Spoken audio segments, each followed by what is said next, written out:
Gopijana Vallabha Girivaradari. Otherwise, don't worry, okay?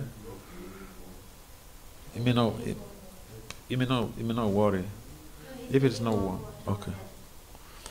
Gopijana Vallabha Girivaradari. Gopijana Vallabha Girivaradari. Yasodhanandana Brajajana Ranjana.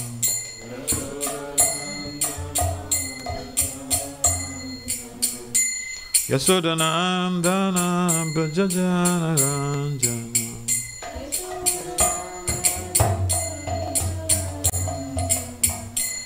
Yasodhanandana Brajajana Ranjana.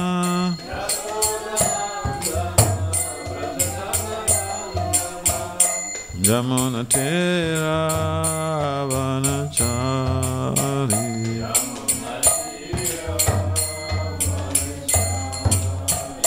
Jamuna Tera Vanachari.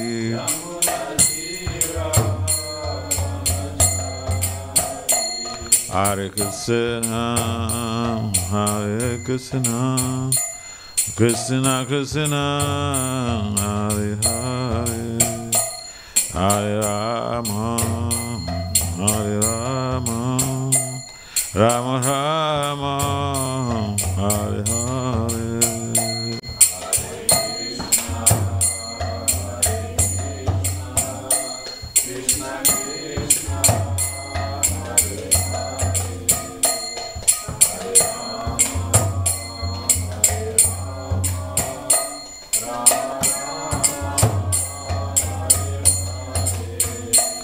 Hare Krishna, Hare Krishna, Krishna Krishna, Hare Hare, Hare Rama, Hare Rama, Rama Rama, Hare Hare.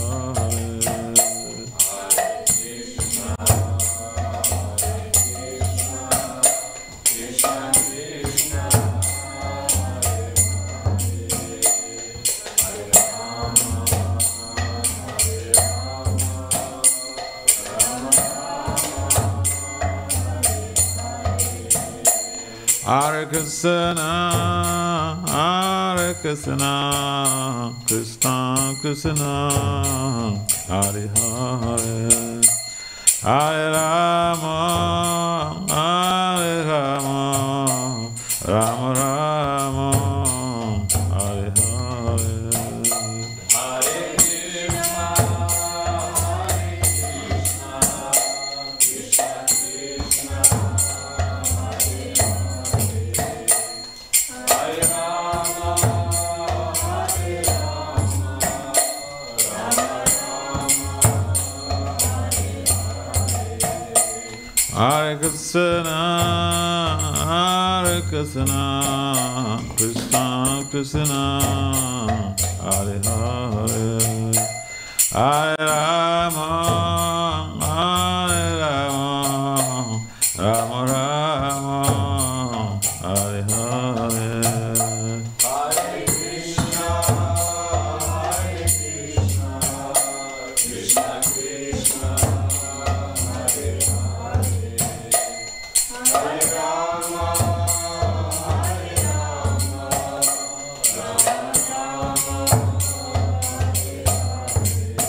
Jaya Gauranitai, Jaya Gauranitai, Gauranitai, Jaya Gauranitai.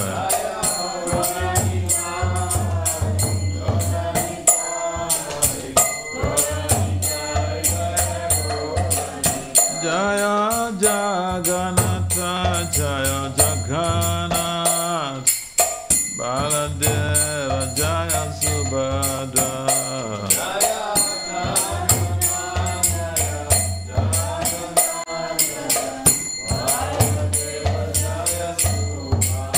Jaya Prabhupada, Prabhupada, Prabhupada, Jaya Prabhupada.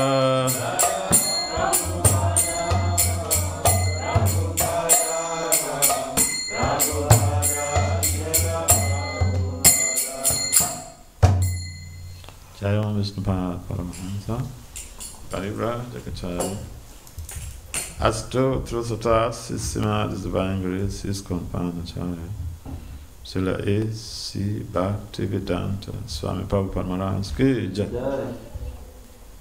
Jai Om Vishnupad Paramahansa Parivrajakacharia Asto Trusatas Sissimadis Divine Grace Sila Bhakti Vedanta Saraswati Thakur Goswami Prabhupada Maharaj Ki Jai Ananta Koti Vaishnavena Ki Jai Namacharya Sila Haridasa Guru Ki Jai Pransi Kahao Sri Krishna Chaitanya Prabhu Nityananda Si Advaita Gadadara Si Vasada Si Gaura Bhakta Vinda Ki Jai Si Radha Krishna Gopal Gopinath Syama Kunda Radha Kunda Giri Govardhana Ki Jai Si Vrindavan Mathura Dham Ki Jai Si Mayapur Navadvip Dham Ki Jai Si Jagannapur Dham Ki Jai Ganga Maya Yamuna Maya Ki Jai Srimati Tulsi Devi Bhakti Devi Ki Jai Samaveda Bhakta Vinda Ki Jai Nitai Gaur Premanandi. All glory to the summer devotees, all glory to the summer devotees, all glory to the summer devotees. All glory to Sister Gaura and Gauranga.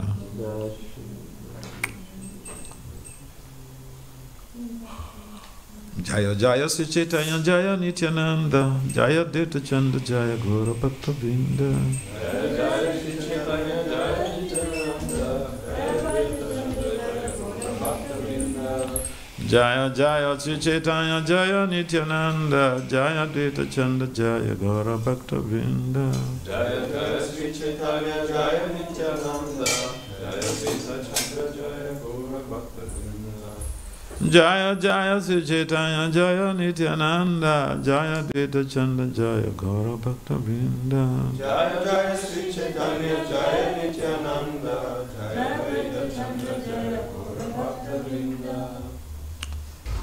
Amagyanati Miranda Syagina Janasavakaya Saksur Meritam Jena Tasmai Si Gurave Chaitanya Vista Stavi Tamigina Bhutale Swayam Rupam Kadamaya Dharati Svat Padantika Vande Sri Krishna Chaitanya Nityananda Sahodata Vadadaya Puspavanta Chaitanya Jaya Sri Krishna Chaitanya Prabhu Nityananda Sri Advaita Gadadara Sri Vasadi Sri Gaura Bhakta Vrinda Hare Krishna Krishna Krishna Hare Hare Hare Rama Ram Ram Namo Vishnu Padaya Krishna Pistaya Bhutale Srimad Bhakti Vedanta Swami Nityananda Namaste Saraswati Devi Gauravani Charane Nirvesesa Sanyavadi Pachacya Disata Vanchakalpataribhyacha Kripasambhyacha Patitana Vaishnavi Vyoramana. Why don't you come close? Why don't you come close this side? Except you're having some back trouble that you need to rest on the wall. We are a family, so let's be together. Okay. So, we are taking our morning. This is chapter what? Chapter 24 of the Chaitanya Madhya Lila, Chaitanya Charitamrita, the 61 explanations of the Atmaram verse.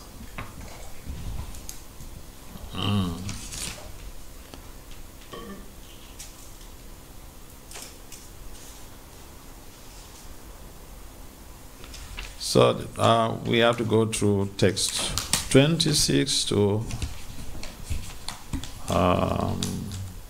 30. So I will just read through the other text and then.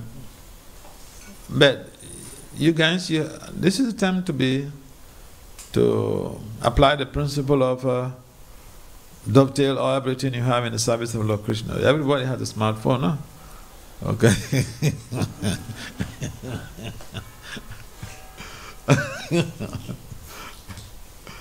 Yeah,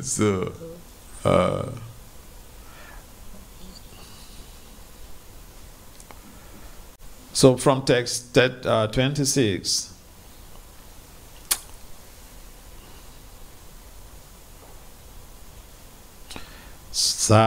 Swaritanita katra bipraye kriya fale.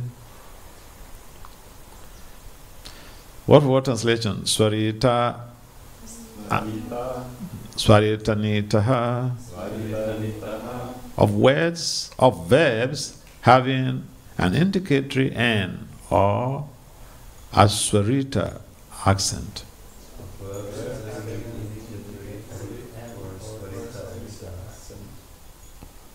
Katri bipraye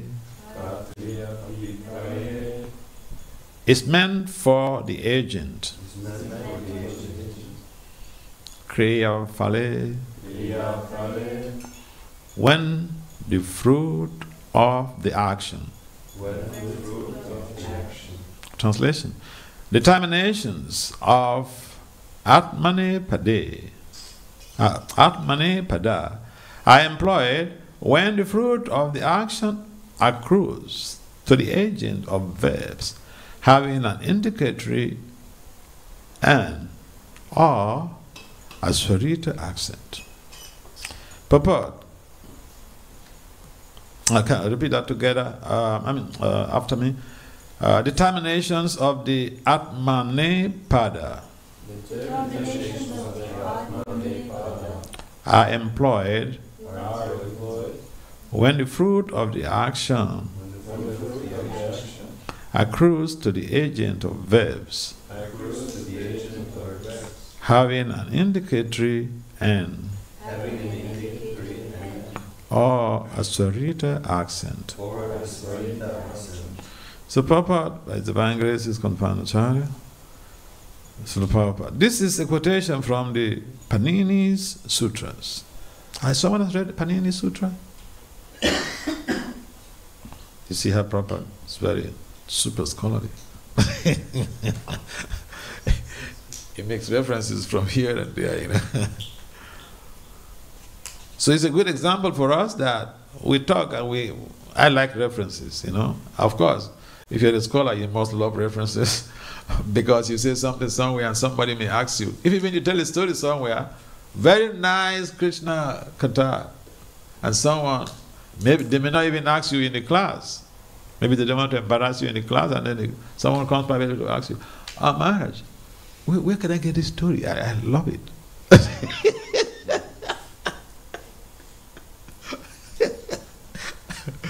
So Prabhupada always gives references to his, even to his stories. Even to his stories, he gives references. So he gives reference here of this verse, taken from, this is Lord Chaitanya quoting this verse, and Lord Chaitanya makes a reference to the Panini Sutras. Hetu sabde kahe bhukti adi vanchatare bhukti siddhi mukti mukhya tina prakare. It's a Bengali here. You're Bengali, right? Did I get that pronunciation correctly? E-I-A. How is it pronounced? Which one? Okay. A. Okay. Now, when you travel around and then I stayed in Bengal. Most times when I go to India, so you travel around and then most of our songs are actually in Bengali, and then you see our devotees in some cases, even in India, if you go to the Rajasthan area, they tend to pronounce the words using English implementation. So, but the Bengali pronunciation is completely different. So, word for word translation, please kindly respond after me. Hetu sabde, by the word hetu. Kahe, it is said. Bhukti, enjoying the result by oneself. Adi, and so on. Vancha antare, because of a different ambition. Bhakti, enjoying the result of action. Siddhi, the perfection of doing. The perfection of doing something. Mukti, liberation. Mukhya, chief. These. Tina prakare, in 3 ways. Translation. The word hetu, cause, means that a thing is done for some motive. There can be 3 motives. One may act to enjoy the result personally, to achieve some material perfection, or to attain liberation. So there's no papa. We go to the next one, 28. Eka bhukti kahe boga ananta prakara siddhi astadasa mukti pancha vidakara. Word for word translation. Eka, first. Bhukti, material enjoyment by doing something. Kahe is known. Bhoga, enjoyment. Ananta prakara, unlimited. Unlimited varieties. Siddhi, the yogic perfections. Astadasa, 18 in number. Mukti, liberation. Panchavida akara, 5 varieties. Translation. First, we take the word bhukti, material enjoyment, which is of unlimited variety. We may also take the word siddhi, perfection, which has 18 varieties. Similarly, the word mukti has 5 varieties. No purport. Shall go to the next one, 29.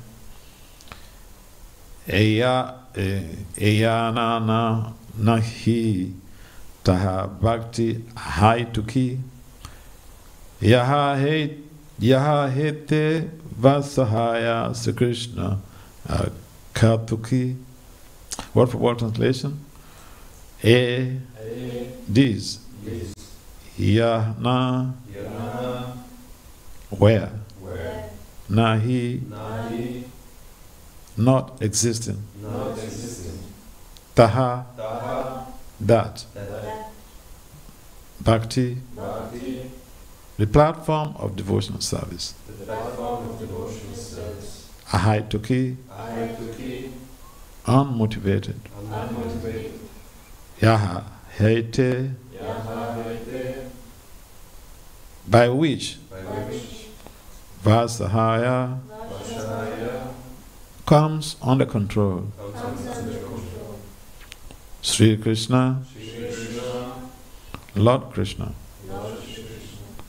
Kartuki, the most funny.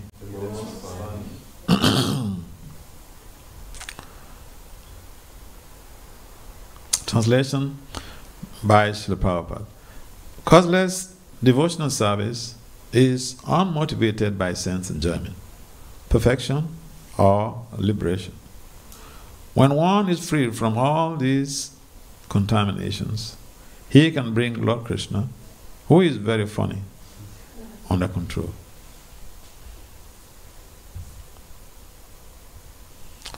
Text 30. Please kindly respond and repeat. Causeless devotional service is unmotivated by sense enjoyment, perfection or liberation. When one is freed from all these contaminations, He can bring Lord Krishna, who is very funny, under control.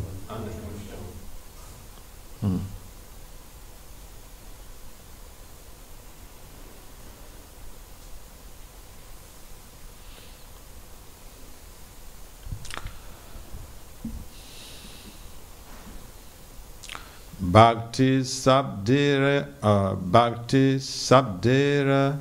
Atahaya Dasavidakara Eka Sadhana Prema Bhakti Navaprakara. Okay, what for what? This is the on a board, right? Okay, so let's get that. Bhakti Sabdara Atahaya Dasavidakara. Bhakti Shabdera Atahaya Dasavidakara.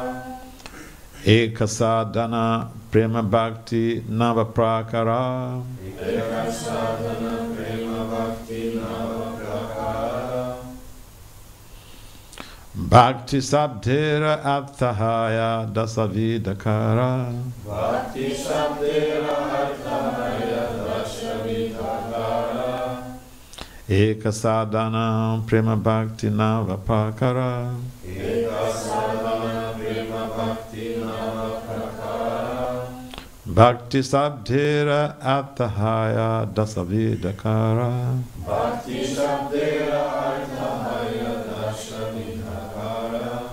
Ekasadana Prema Bhakti Navaprakara. Ekasadana Prema Bhakti Navaprakara. Can someone try? Bhakti Shabdera Atahaya Dasavidakara. Bhakti Shabdera Atahaya Dasavidakara. Ekasadana Prema Bhakti Navaprakara. Ekasadana Prema Bhakti Navaprakara. Bhakti Shabdera Atahaya Dasavidakara. Bhakti Shabdera Atahaya Dasavidakara. Ekasadana Prema Ekasadana Prema Bhakti Bhakti Navaprakara. Bhakti Shabdera Atahaya Dasavidakara.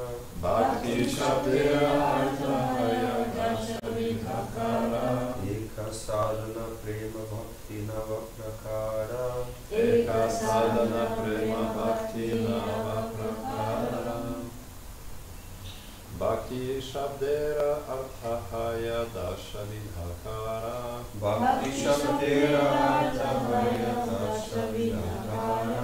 Ekasadana Prema Bhakti Navaprakara. Ekasadana Prema Bhakti Navaprakara. Ladies? Bhakti Shabdera Atahaya Dasavidakara. Bhakti Shabdera Atahaya Dasavidakara. Ekasadana Prema Bhakti Navaprakara. Ekasadana Prema Bhakti Navaprakara. Bhakti Shabdera Atahaya Dasavidakara. Bhakti Shabdera Atahaya Dasavidakara. Ekasadana Prema Bhakti Navaprakara. Ekasadana Prema Bhakti Navaprakara. Thank you. Word for word translation and translation and purport by Divine Grace is companion Charlie. So that is Bhakti Vedanta Swami Prabhupada Ki Jai. Srila Prabhupada Ki Jai. Bhakti Sabdera Bhakti Shabdera of the word Bhakti. of the word Bhakti.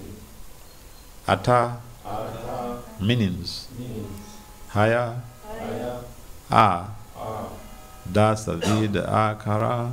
Dasavidakara. 10 varieties. 10 varieties. Eka Eka 1. 1. Sadhana, Sadhana, the execution of regulative devotional service. the execution of regulated devotional service. Prema Bhakti, Prema Bhakti, ecstatic love of Godhead. ecstatic love of God.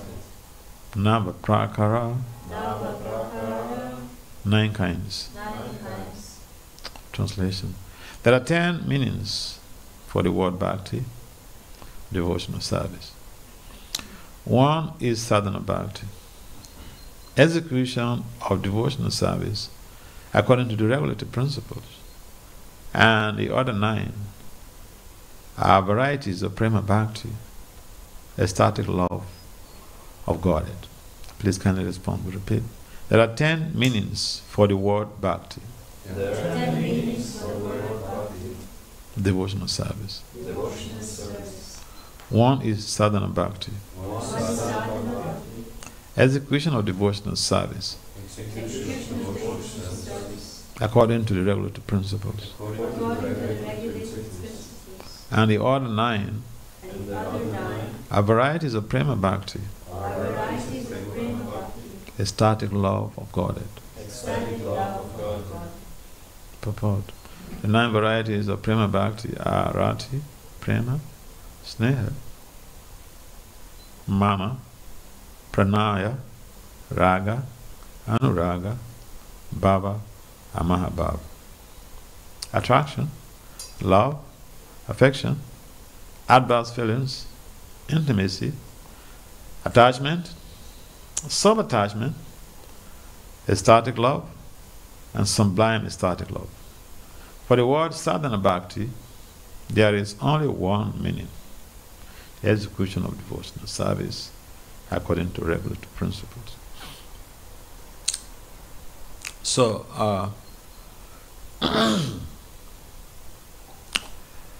within this series of texts, we find one common factor, and the common factor is that the Atmaram verse is very complex, and for an erudite scholar, erudite devotional scholar, to explain the Atmaram verse, it takes a lot of efforts, because each word basically has a connotative and a denotative meaning.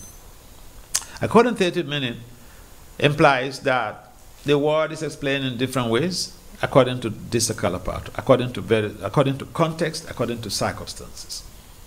Now, the denotative meaning is the dictionary meaning of that word. Now, each Sanskrit word has a specific dictionary meaning. And, of course, there are also synonyms. And here we find that Lord Chaitanya, when he was explaining the Atmaram verse, he was such an expert in terms of definitions and concepts. And not only that, but also the denotative and the connotative meanings of the terms that are embedded in the Atmaram verse. And therefore, when he begins to explain the verse itself, each word is giving rise to different topics. And so, for an ordinary person, it could be just too complex. I don't need this. I'm not a Sanskrit grammar. I'm not a Sanskrit grammarian. And so, just like deity service is very complex, and Prabhupada mentioned how, someone had asked Prabhupada, one of the disciples asked Prabhupada about deity worship, and he said deity worship, there are so many do's and don'ts. If I explain all of them to you, you will faint, because it's so complex. If you read Pancharatra Vidi, it's just so complex. So, in a similar way, Sanskrit terminologies and even the codes of the Vedic literature, they require a guru to be able to explain to us. Not just a guru, but someone who has expertise in Sanskrit to be able to explain and delineate the meaning of words. And not only that, if someone is endeavoring on the path of devotion, then it requires somebody to be able to have that devotional input to explore ways on how to relate the words to salvage that devotee from impersonalism. Because in most cases, even the Vedanta Sutra, for instance. Vedanta Sutra has commentaries, but then the commentaries were mainly by impersonalists. They were mainly impersonalist commentaries. And therefore, the Srila Vyasadeva wrote the Bhagavatam, which is basically a summum bonum or summum substance of the Vaishnava commentary of the Vedanta Sutra. And so we may not be able to understand the details of the Vedic literature without the help of an acharya who has specialty in the field of devotion. And therefore, Prabhupada came to our rescue. Otherwise, if someone just reads, say, the Atmaram verse, what will you gain? What will you decipher from it? Practically nothing. You can't understand anything in it. And so, when Lord Chaitanya begins to break down each word and explain in different ways, then the learner on the part of bhakti can grasp what they need to be able to enlighten with. And so, sometimes people think that you have to be an old man before you become a devotee, or before you study the Vedas. But then, we find also cases where even Lord Buddha was pretty young when he left home. And we are not guaranteed of age factor or how long you're going to live on the planet. And so, in this very text, the last text here written on the board, what concerns us here is not the complexity of the terminology bhakti. What concerns us here in the Prabhupada mentions about the execution of devotional service and following the regulative principles. That is where we can really dwell on. Because the other things are just, for us, it's like abstract. Someone begins to give details about, the different symptoms of, Mahabhava. We don't have the experience. So what's the lived experience that we have about that? It becomes so abstract. But, Sadhana Bhakti, Rupa Goswami mentions in the Nectar of Devotion, which is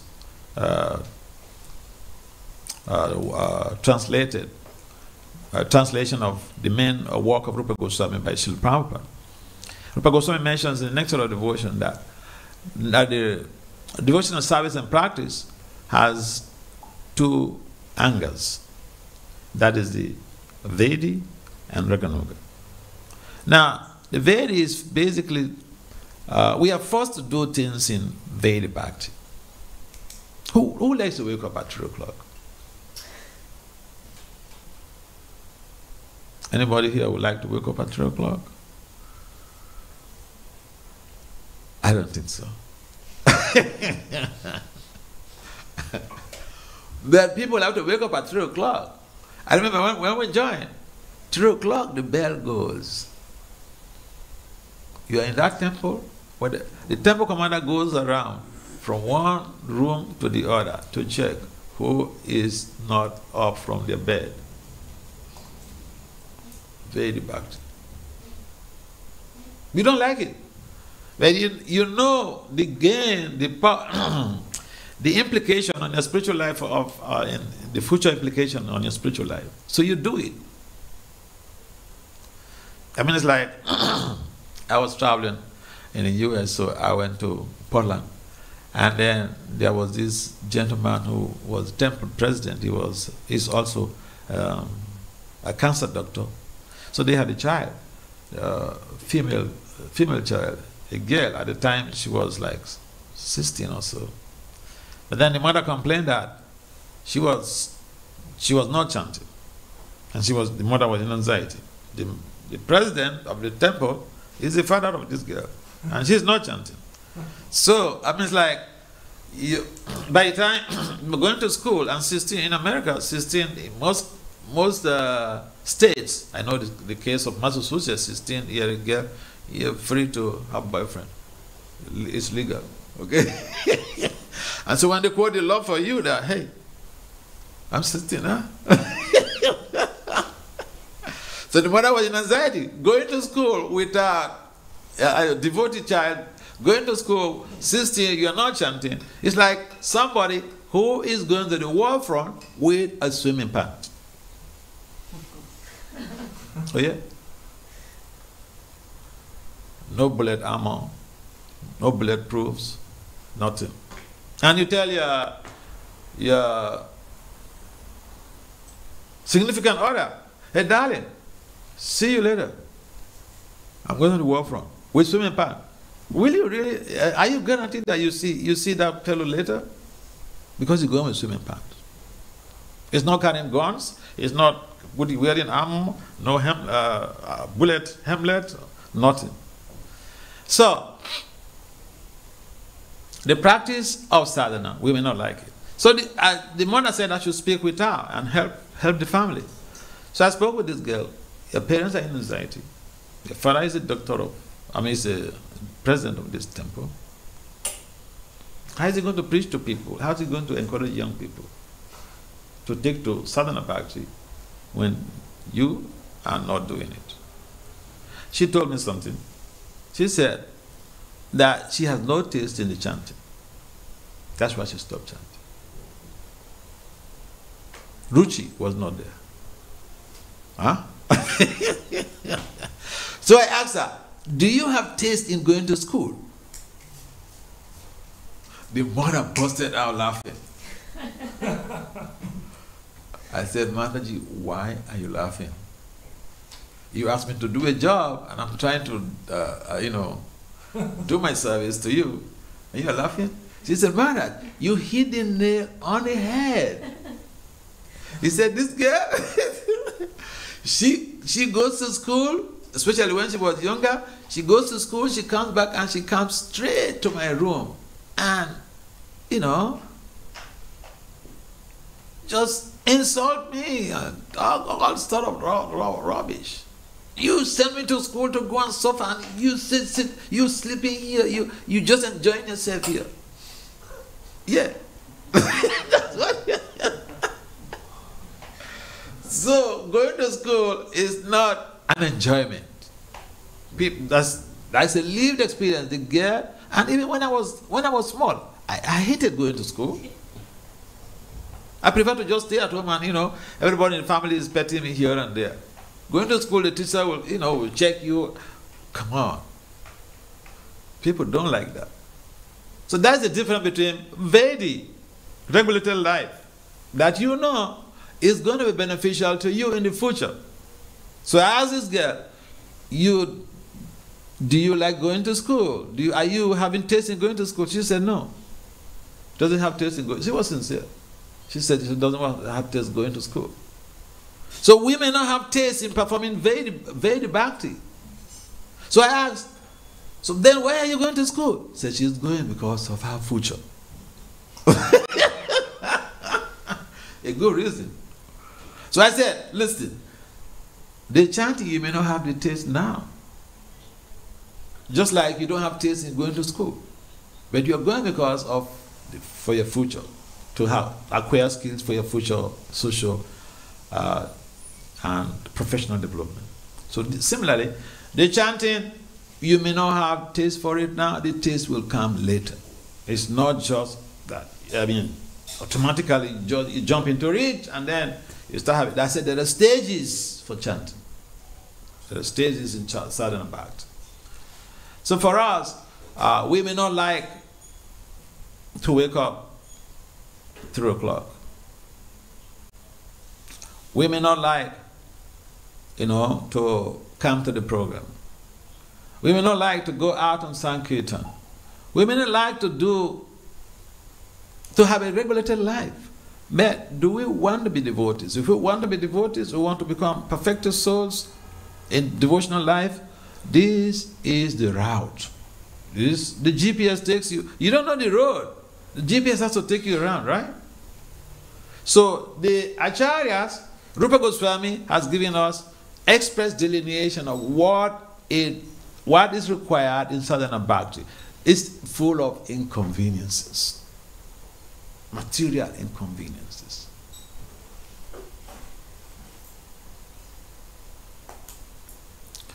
You don't have to do a lot of things.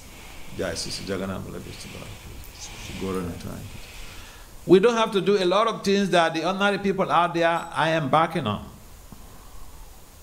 We have to have regulated eating. Prabhupada said that even your stomach, eat half, fill half with food, 1/4 with water, and the remaining 1/4, leave it empty for air. Sadhana Bhakti.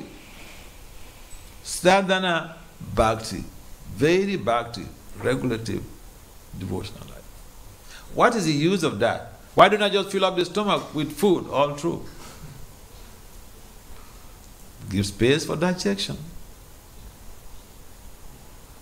When we eat, as digestion takes place, and digestion is easy when there is a space in the stomach, because hydrochloric acid has to come in place and help in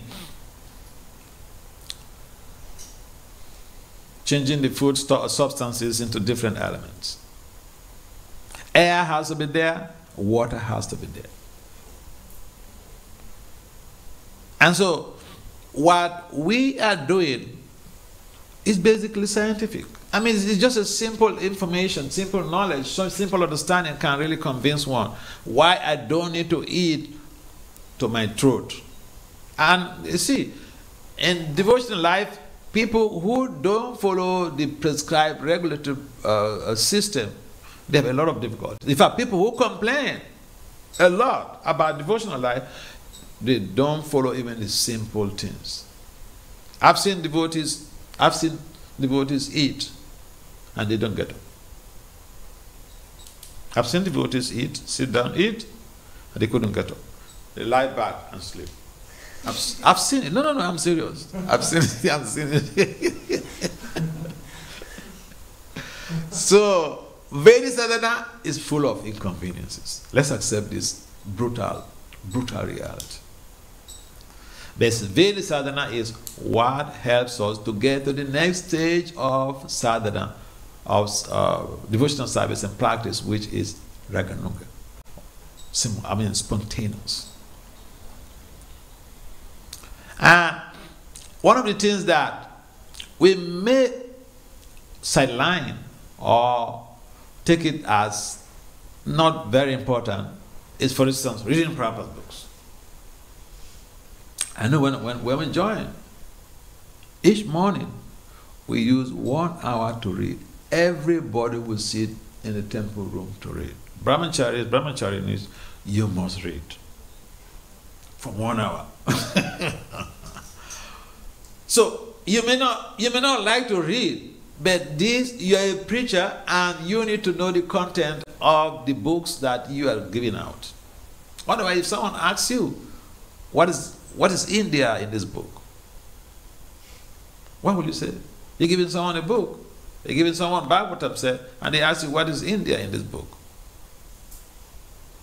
So, the point is that from Vedic sadhana, we can get to that stage where no one tells us to do anything. We just enthusiastically doing it. We do it for the pleasure of Lord Krishna. In ordinary dealings, people work hard, people perform activities, but like it's mentioned in the previous text, the people work so hard, they want to enjoy the fruits of the results. Or they work so hard for perfection. Others may work very hard for giving the results to community, to family. And we also see this, people work so hard and sometimes they don't even have time to eat. They bring plenty of money to the family, but they don't even have time to eat because they're running back and forth. So that is also some type of self-sacrifice. But the self-sacrifice in sadhana is meant for our purification.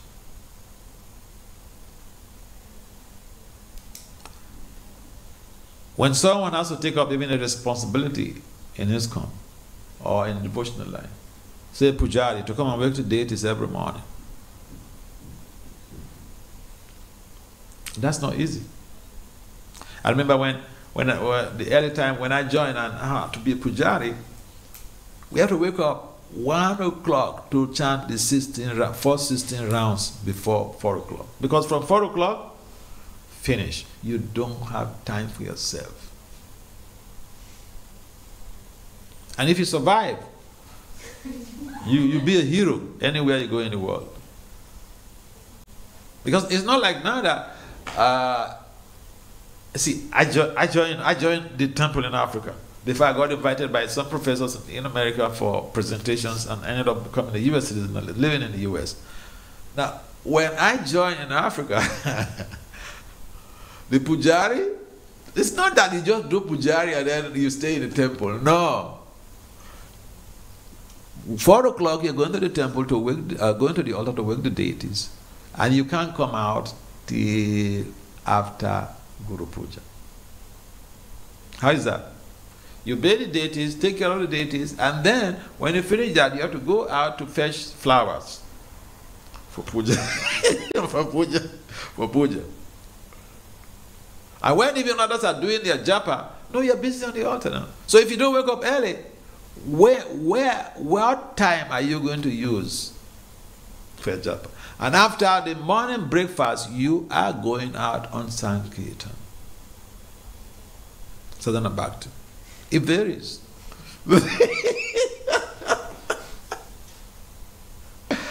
Yeah, so the system has changed a lot, even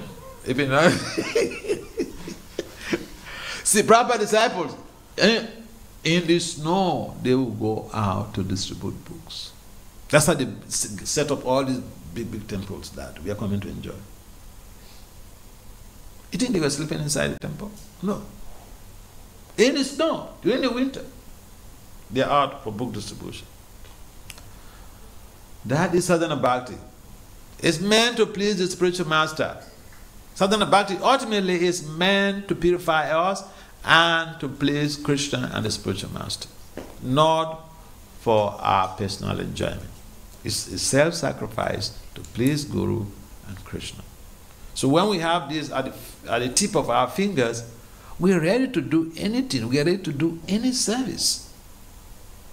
Understanding that I'm not doing this service for the temple commander. I'm not doing this service for the temple president. I'm doing this service for my purification and to please Prabhupada. This should be the mindset of a sadhana, a sadhaka. And so the process of devotional practice, beginning with Veda Bhakti, is a little bit challenging. It's difficult. Isn't it? It's not difficult? Huh? Bolo, tell me, it's not difficult? Difficult. Yeah. No, let's be frank with ourselves. It's difficult. It's challenging. But there is no good things that comes easy. We want to achieve Krishna. We want to attain Krishna Prema. Krishna Prema Pumato Maha. Ultimately, the process of Veda Sadhana and Raganuga, they lead us to higher stages of devotional or higher stages of bhakti. Veda Sadhana and Raganuga, they are just the preliminary stage. Then we have other 9 definitions of bhakti, which are of higher principles. And so for us, we are on the Veda Sadhana. We're striving to be able to come to Raganuga. In some cases, we need to be told about what to do, what the services we have to do. But some people are even literally like Raganuga because no one tells them to do anything. They just know. I mean, they love doing what they're doing. If you love doing what you're doing without being told, you're making progress. So, the scriptures are very complex. And therefore, we always will need someone to interpret for us. It's called hermeneutics. Hermeneutics, even in religious circles, at a doctoral level, even hermeneutics is very, very challenging. Interpretation of the scriptures. Because anyone can read. If they don't have proper insight, they may mislead their followers. And so Lord Chaitanya is that perfect mentor, the perfect guru, the perfect teacher who can explain the Atmaram verse in ways that no one else will dare.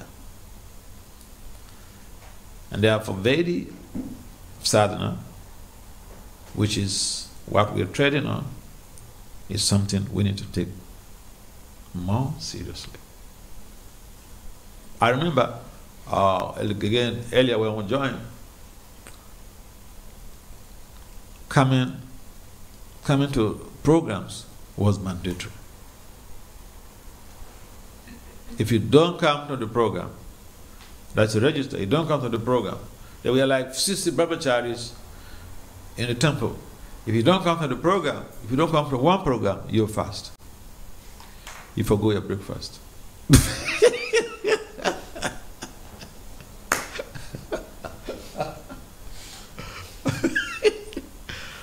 Yeah, so let's make the devotional life juicy. Susukamavya. This part of devotion is full of bliss. If we align with the principles of Vedic sadhana,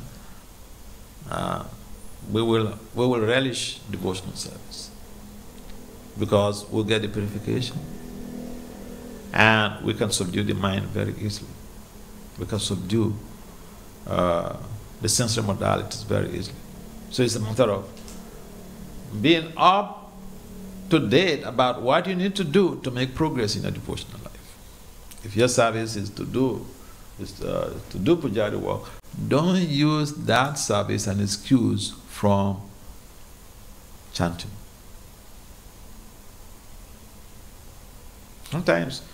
Sometimes people have hangovers for chanting, but we shouldn't do that.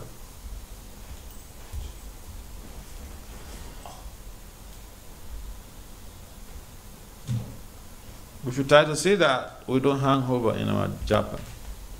If we begin to have hangover in the japa, we are just looking for trouble. Any comments or questions?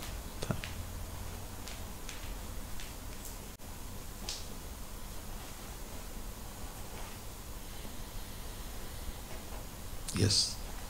I have two short questions. One is relating to what you elaborated upon, and one is related to one of the translations. So you made the striking point of how we are enjoying what Prabhupada disciples did. They worked very hard, they were not sleeping. Yeah. And sometimes I had this thought that as time is passing by, forgive me, but the generations, they're getting lazy in this time. That's Kali Yuga. Yes, the effect of Kali Yuga. And sometimes I worry, what legacy are we going to leave behind? At least I think for myself, that if I compare it to my seniors, I have no capacity.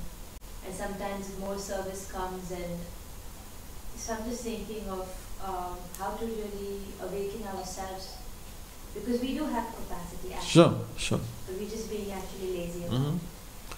See, let me address that. We as humans, we are using just a little fragment of capacities. Humans, even our brains, we are using just a little fragment.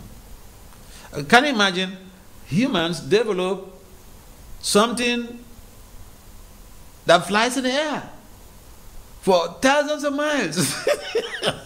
Airplanes.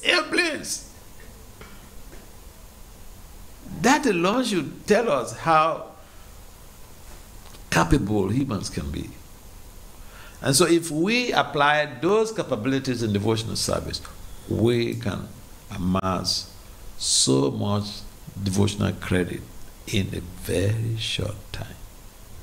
If we don't circumscribe our capacities. Everybody has some potential to unleash, but in most cases, the potentials are not being tapped. And so we get like, we are circumscribed, or we circumscribe ourselves. We limit ourselves so much that, you know, the expansion that we could have in our society could have been far more than what we're experiencing now, because we have been circumscribing ourselves. So, in the future, there are people who are perhaps yet to be born who could even do far more than what we are seeing. So don't be afraid, okay? Yeah. Because see, I can give you a vivid example. In the beginning, there was a lot of misconstruement of the teachings of the Vedic literature. I'll give you an example, for instance. And even till now, I remember I met one young man in New York. And so he's living in the temple. He's a scholar. He's a very powerful preacher. He preaches in the colleges and all these things. But he told me something that I literally have to like beg him to just let go of what he heard from some senior devotee. He's a new person, okay, he's a scholar, and then he told me something that, I don't want to mention what the senior devotee said, but he said something that is really weird to him. So I said, see, someone might be there for thousands of years or decades before you, but you don't take everything that they say as coming from authenticity.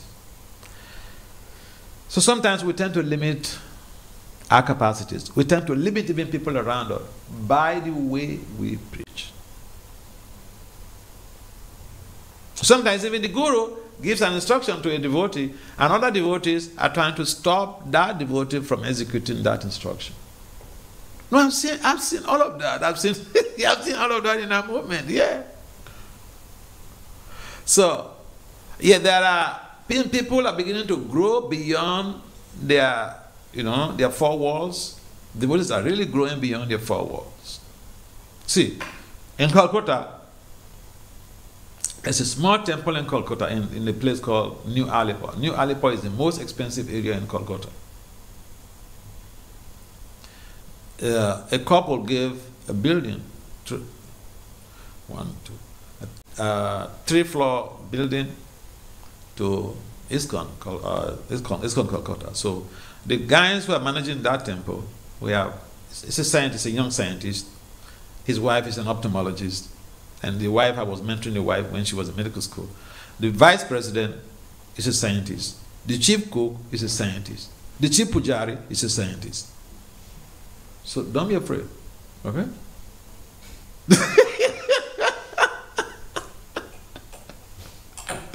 Oh yeah. And they go out, to catch other scientists. Oh yeah. So we sometimes we need to share some of this information so that people don't think, oh, what is our movement going to be in the future? And we just lazy, right? And no, there are so many things happening out there that we need to be aware of, so that it gives us the motivation. Look at even what is happening in Mayapur. Look at that huge building, huge temple. So that was not there when Prabhupada was on the planet. But that is that's a grand accomplishment of the efforts of Srila Prabhupada. In other words, as Prabhupada is not even on the planet, people are vigorously preaching. Devotees are sacrificing their lives. And so we just need to understand that there is always more that we can do. So Lord Krishna said, Machucha, don't be afraid. Okay? Don't worry. Yes, what's the other point? In one of the translations, it was said that Krishna can be controlled and he's very funny. Yeah. And we know in Shastra everything has a significance. Uh-huh. Why is it said that he's very funny in such a context? But Krishna is very funny. You don't know? Oh, there are so many funny things that Krishna did. Real funny things, you know? Come on. That's something that you should be conversant with. That's not something strange. So, okay, I can give you an example how Krishna can be controlled. Krishna can be controlled by devotion. Look at Nanda Maharaj. When Krishna was a little kid, I don't know the age at the time, but little kid, he was just walking. Nanda would say, hey, Lala, bring my shoes. Krishna goes to the bedroom and carry the wooden shoes of Nanda Maharaj and bring it to Nanda Maharaj. Is someone carrying your shoes on your head? Is he not under your control?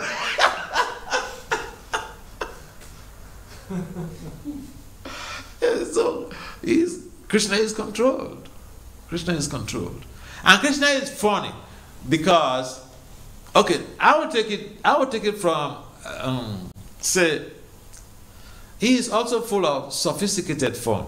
I'll give you an example of that. To me, this is how I look at it.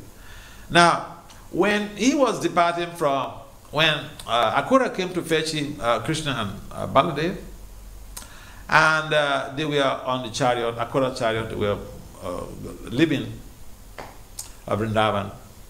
So the gopis, Brajabasis, they were crying.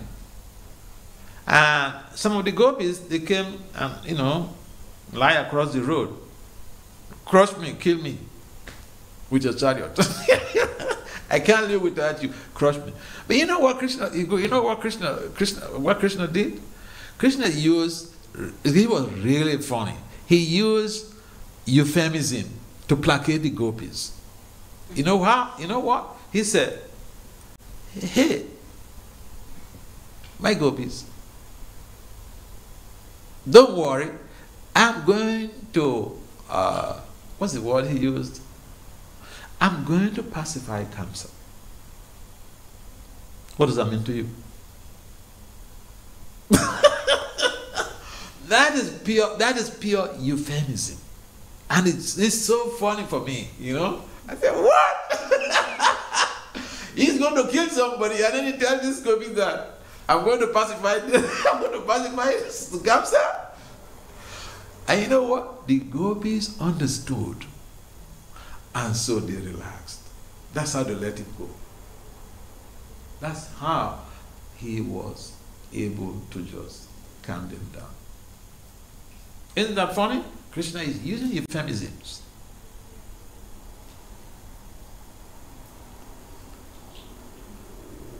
Krishna also does, he does have some funny, simple forms. And I can give you an example. When he was stealing butter in neighboring houses, one day, Upananda's wife called Krishna. Krishna's mother was always saying, no, my son is not a thief, he's not a thief. He doesn't come to your house. Our household is full of milk products. How can he come to your house to steal? One day, he went to take butter from Upananda's wife's house. And Upananda's wife caught him. She said, oh, your mama must know about this. Krishna begged. Can you imagine Krishna begging somebody? That's funny. He begged, but Upananda's wife completely, he was not moved at all. She was determined to report the matter, to bring Krishna directly to Yasoda. So she took him. They were going. She used her sari to wrap his head so that people don't see what is going on. Somehow he respected that. He doesn't want to disgrace him in the public, but he wanted to show the mother that, hey, your boy came to steal in my house. He kept defending him. And so Krishna begged now, and Upananda's wife refused to yield. So he surrendered. And so they went to Yasoda's house, and she announced that, hey, I brought your boy here. He went to steal. You always protected him. You always say he doesn't steal. I brought him. He went to steal in my house today. So Yasoda came out, and then, Upananda's wife unveiled Krishna. And then that was Upananda. That was her husband. So Mother Yashoda said, where is Krishna you said he's stealing? She was completely baffled. Isn't that funny? So they started going, and then Krishna turned to Krishna again. And she told Yasoda, I told you, I was begging you, you refused. I begged you just to forgive me. I mean, you will not listen. So look at it. Isn't that funny? There's so many funny things that Krishna did in his pastime, real funny things. Vishwanath Chakravarti Thakur documented a literature called the pranks, 4 pranks that Krishna indulged in with the gopis. And that is also a package of fun. A real full package of fun. Yeah, there are so many funny things Krishna did. In most cases, we take cognizance of his serious activities like killing demons and all these things. But he's not just only a dancer with the gopis.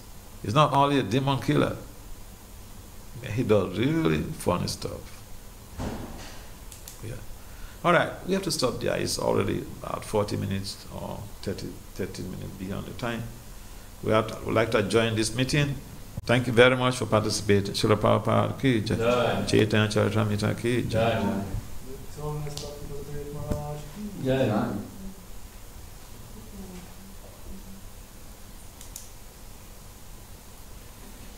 So next year you're running. Huh?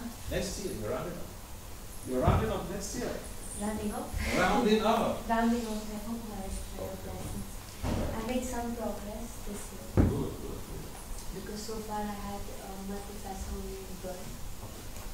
And then she was not so much into classical text, which I'm using.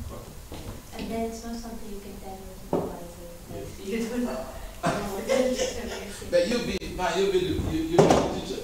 I felt like she, but a few days ago, months ago, she herself mentioned that I feel like I'm not fully equipped, so why not have a second supervisor on board? Okay. And because my first supervisor, she's an atheist, she doesn't believe in it.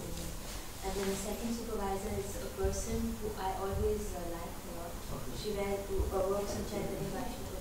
Whoa, that's a good one. Yes, and then it so happens that she is in Zurich. So for me, because now I'm 4 days here for services, I can also reach out to her and be more actively involved.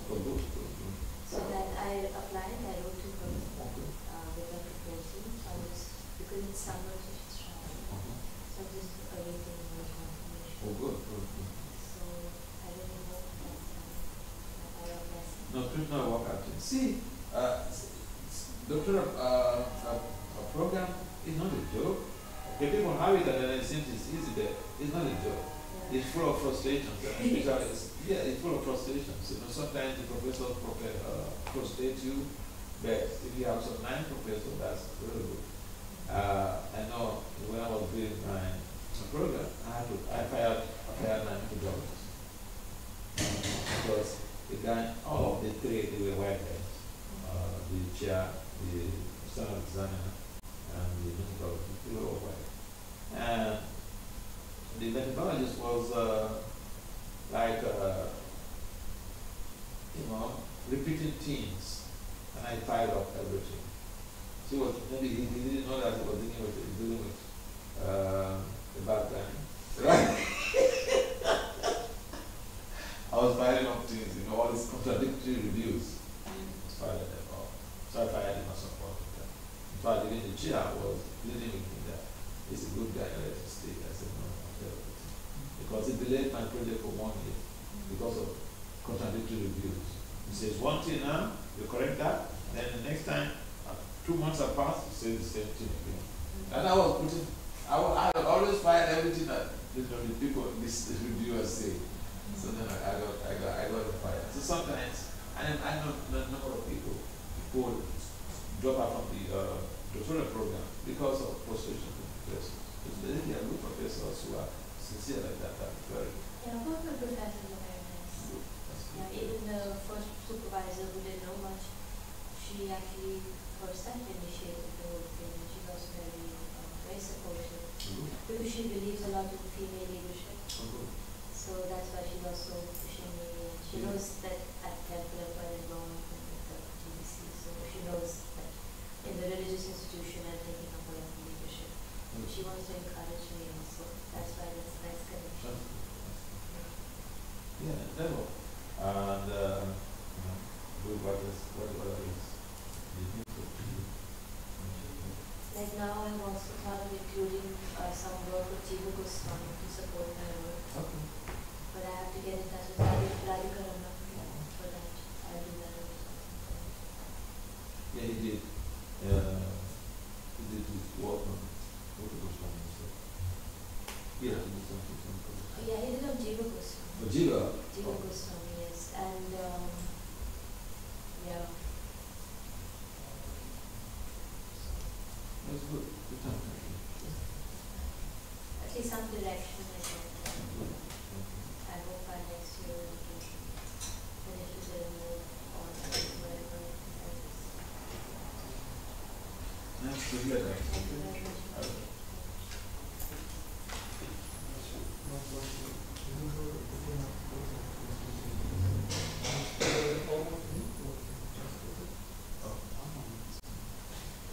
But I'm going to do my daily service now. Where's the flower? Okay. So, 9 o'clock to about 10 o'clock. Maybe at about 10, 15, 10, 30. Yeah, because the daily service takes me 10.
Relationship with the needs.